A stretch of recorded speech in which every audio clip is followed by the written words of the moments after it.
तो चलिए राष्ट्रीय अधिवेशन कार्यक्रम से सीधे रुख करेंगे हरियाणा के मुख्यमंत्री मनोहर लाल खट्टर का। उसकी नीति क्या है, उस नेतृत्व की नीयत क्या है और नेतृत्व क्या है, विचारधारा क्या है। अगर इस कसौटी पर हम सब आज के इंडी गठबंधन के बारे में विचार करते हैं, न उनकी कोई नीति है, ना नीयत है, ना नेतृत्व है। अगर कांग्रेस जब बना, कांग्रेस से उस समय के कार्यकाल में जो नेता थे, उद्देश्य तो ठीक लगता है कि देश की आजादी प्राप्त करने के लिए एक संगठन बना था।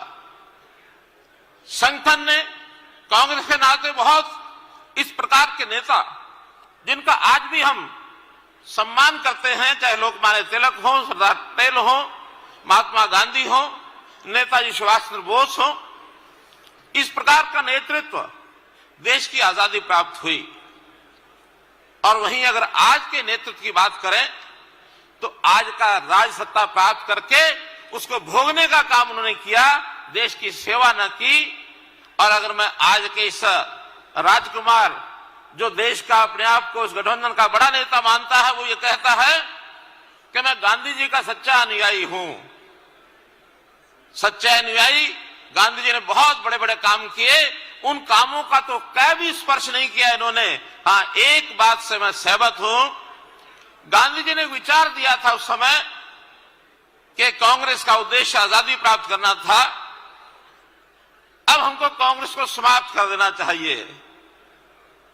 और मैं मानता हूं आज ये राजकुमार उस उद्देश्य को पूरा करने में लगे हुए हैं कि कांग्रेस को समाप्त करके ही दम लेंगे। इसलिए गांधी जी का विचार कुछ और बात को लेकर था।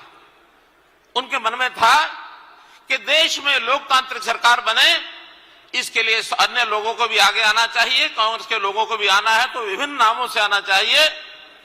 उनका एक शुद्ध विचार था। लेकिन आज इन्होंने जो कांग्रेस को समाप्त किया है अपने कुकृत्यों के कारण से, और ये कांग्रेस को समाप्त कर रहे हैं। पिछले सालों में जब कांग्रेस का शासन, देश की हालत हम देखते हैं कि देश को दिशा देने की तो बात दूर, बंटवारे का, समाज के बंटवारा करके बांटो राज करो जो अंग्रेजों की पॉलिसी उसके हिसाब से चलते रहे कि कैसे हम समाज को बांट करके उनके सामने सत्ता प्राप्त करने के लिए वोट, बहुमत का वोट लेना, यही उसका उद्देश्य होता था। 1990 के दशक से पहले कितने दंगे होते थे, उपद्रव होते थे, नक्सलवाद, गलियारा, ये हमको मालूम है, देश के बंटवारे की ओर आगे बढ़ रहा था। उग्रवाद की, चाहे पंजाब का, कश्मीर का उग्रवाद हमने देखा है।